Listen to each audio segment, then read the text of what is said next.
You want a cute and cuddly web video? I'll show you a cute and cuddly web video. Keep watching this episode of Play USA to Z. I'm Jessica Wellman, and I'm back after a couple weeks away, ready to dive back into bringing you all the biggest news headlines from the U.S. gambling scene.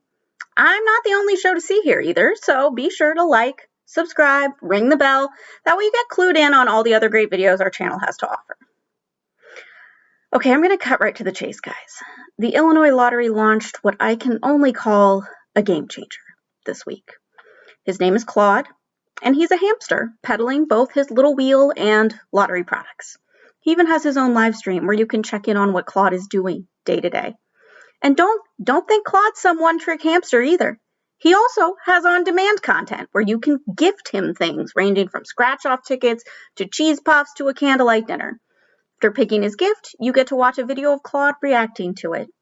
Fans of Claude can also register for daily drawings to win $25 in instant game tickets from the Illinois Lottery. Needless to say, I came back from vacation a bit overwhelmed at how high Claude and the Illinois Lottery have set the bar for gambling videos, so took a trip to the store and decided to step up our game and our cuteness factor. With that in mind, I bring you not one, not two, but 3 cuddly critters that will take a featured role in this video. Got a hedgehog, got a sloth, got everybody's favorite North Pole critter, a narwhal. And they're going to help me out with the news, and while I may not have any cheese puffs, yeah, sorry about that, to feed them, hopefully they'll eat up your attention instead. Now to get on to the non-Claude headlines. Let's turn our attention to Michigan and Iowa. Now, you may think sports betting is good and launched, and to some extent, in Iowa, you're right. But the reality is the dawn of Iowa sports betting is on the horizon. Online sports betting began in Iowa in August of last year, but this entire time, customers have been dealing with the dreaded IPR, meaning they have to register in person at a casino to get their account started. Accordingly, Iowa handle has been pretty lackluster until now. Sloth-like, even. Oh, hello there. Thanks. He's illustrating the point. Good job, buddy. Expect the market to grow substantially soon, though. In 4 weeks, the in-person registration requirement expires.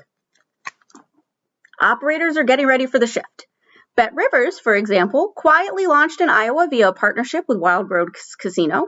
In Illinois, BETRIVERS was the first to launch and remains the market leader there so far. With the change in registration, the brand could compete with the current market leader in Iowa, William Hill. There are other brands on the way, too. This week, 888 inked an access deal for Iowa. Bally's and Victory are planning their entrances into the market as well. With mobile registration and new operators coming to Iowa, it's entirely possible the state logs its first 9-figure monthly handle. In October, the state logged a record $81.9 million in bets, so it's not out of the question. Good job, kiddo. Meanwhile, in Michigan, the state keeps plotting toward an online launch date.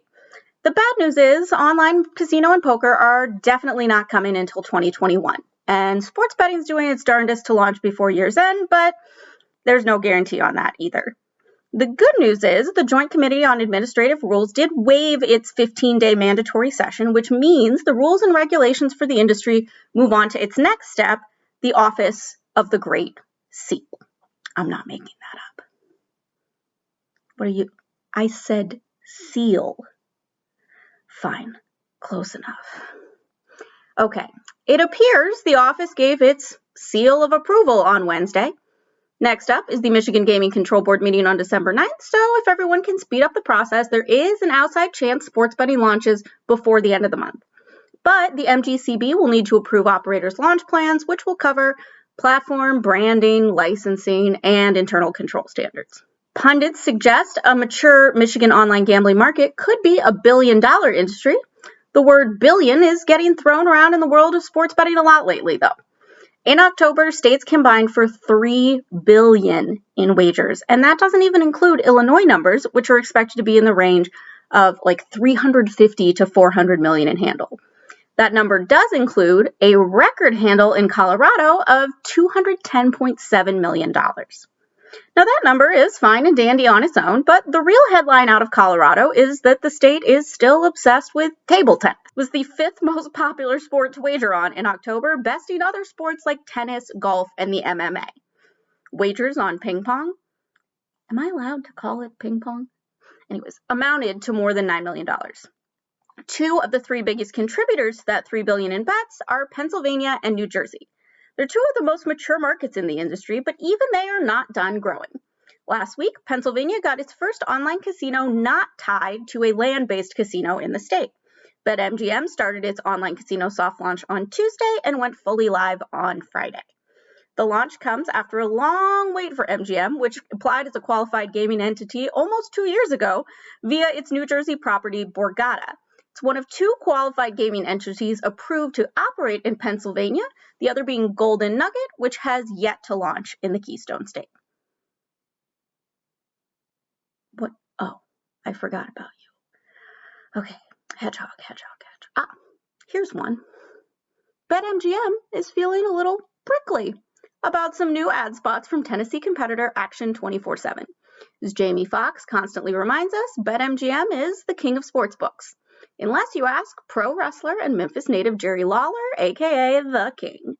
Action 24/7 decided to use Lawler's nickname to its advantage with a series of ads featuring Lawler and the slogan, "The Real King of Sportsbooks." MGM responded by serving Action 24/7 with a cease and desist letter claiming copyright infringement. Action 24/7 CEO Tina Hodges scoffed at the claim, noting that, fairly, Lawler has been called some variation of the King for the better part of 50 years. Hodges also said the letter was, quote, "a classic case of big international casino and hotel chains with a high-priced attorney sending a threatening letter to a hometown startup that they think will just be afraid." Given the early success of the Tennessee market, which actually could post around $100 million in handle in its first month of action, there's reason to get in a turf war, but don't expect Action to roll up in a ball and not fight back. No offense, buddy. Hodges seemed primed for a fight and ready to prove the little guy can make it in sports betting after all. All right, now that I've taken care of this little guy and his friends, I think it's time to bid you adieu. Sadly, these critters don't have a live stream like Claude, but given my inability to drop a shtick, I'm sure you'll be seeing them again soon on Play USA to Z.